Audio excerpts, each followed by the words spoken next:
You're watching Flixx TV. I'm here on the set of One Week in Windchocombe with Jeffery Timbrell. We're going to talk about his new film.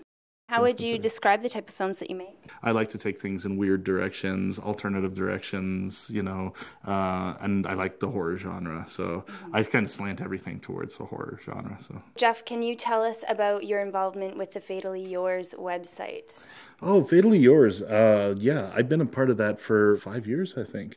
I've done movie reviews for the owner, Sarah Jair. I hope I'm pronouncing her name right. She's fantastic. She, you know, gave me an outlet to talk about movies, and I love to talk about movies, and that's what I do on that website. They ask me to review movies, and I also review other horror things too, like comic books and novels and stuff like that, and I just have a great time because she just gives me full creative control. Even if I want to write like a book-like essay, she'll give me the chance to, you know, the forum to do that, and it's just fantastic. Would you like to tell us a little bit about this film you're working on here? One Week in Windchocombe.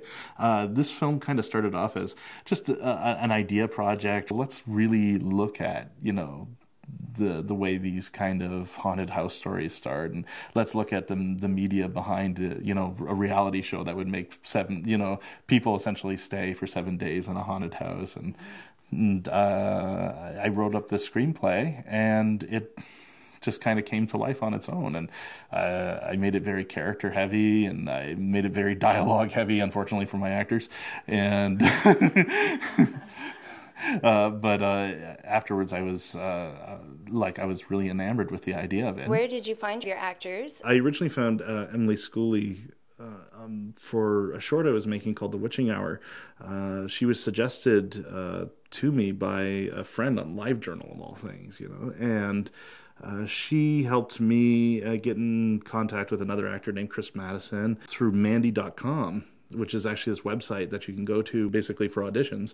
I found Kelly Ames, and she helped me find Sean Kaufman, and basically that's how it all got together. It was just all these different kind of connections. Yeah, and so kind of like a chain reaction. Yeah, kind of. This set here has such a spooky feel to it. Yeah. So I'm wondering, are you a superstitious person? I like to think of myself as being a rational person, but like a character actually says in the script, this pretty much mimics how I am.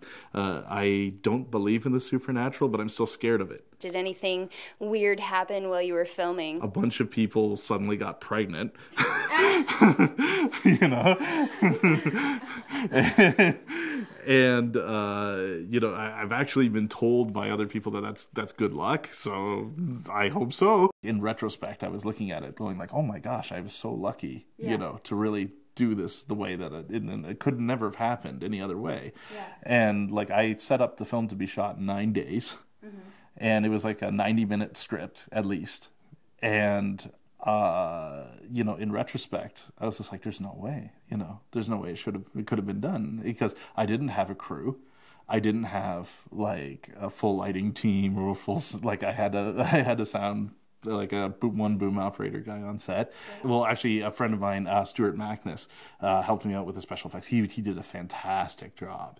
And after a while, I was doing the effects myself, and but he showed me tons of stuff, and he did a fantastic job. So Jeffrey, besides this film, are there any other projects you're currently working on? Yeah, I just recently won 2 awards for a short movie I made called The Park Enforcer, which was actually a remake of a movie I made when I was 18 years old with a friend of mine. And I actually brought back almost as many people as I could from the original production back into the new one. And we're all, of course, in our 30s now, so it's really hilarious. But it was like a superhero parody. It's great film, and it got a great reaction at the local Shockstock Film Festival, Short Film Festival, and it was fun to watch with the audience, especially. Do you have any advice for young filmmakers? Yeah, absolutely. Pay attention to good sound. You know, pay attention to sound, especially when you're shooting outside. That is a heck of a thing to deal with. And get good actors and work on the script. Always work on the script and the actors, because they are the people that are going to help you bring the film to life. Well, thanks for having us out to your spooktacular set today, Jeffrey. Thank you. And thanks for chatting with us. Yeah, thanks. Emily. Oh, under the car. Under the car. And we were shooting her under the car, and as I was shooting her, this big giant wolf spider was crawling right up her face. Oh my god. I didn't know what it was at the time, so I didn't know if it was poisonous. Yeah. Because it has the yellow streaks on its back. Yeah, yesterday I was pressed up against the bars there. Yeah. So. Yeah, her face was pressed up right there. We were shooting from the other side, as we had like the villain, one of the villains, played by actually my brother. He was pressing her up against there, and there were spider webs all over the place. Actually, Blood splatters. yeah, you can still see blood splatters on the ground. You guys really freaked me out with ambush spiders. Yeah, ghosts, demons, ambush spiders. I'd rather deal with ghosts than ambush spiders. We're here on the set of One Week in Windchocombe, local filmmaker Jeffery Timbrell's new film, talking with Emily Schooley and Kelly Ames. How was it working with Jeffrey? This is actually my second/third project with Jeff, so I've been having a lot of fun so far. I first started with him on a short film called The Witching Hour, and we did another kind of short series called The Park Enforcers. He knows how to do the perfect balance between being fun on set as well as professional and getting everything done on time. So the fact that we got 90 minutes, a 90-minute film finished in 9 days. Yeah. Can you tell us a little about the characters you portray in this film? Okay, my character is Yvette. She's a theoretical physicist, so in some ways very different from who I am, and in some ways there's some things that are the same. Part of the reason she comes to Windchocombe is to escape some of her ghosts, but she ends up finding a lot more while she's here. And you, Kelly? I actually play a schizophrenic.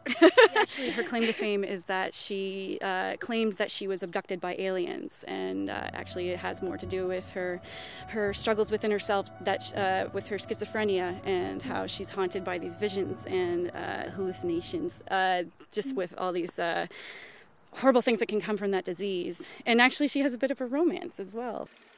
Thanks for talking with us today, Emily. Good to meet you. Kelly, Yeah, good to meet you too. Thanks a lot, girls.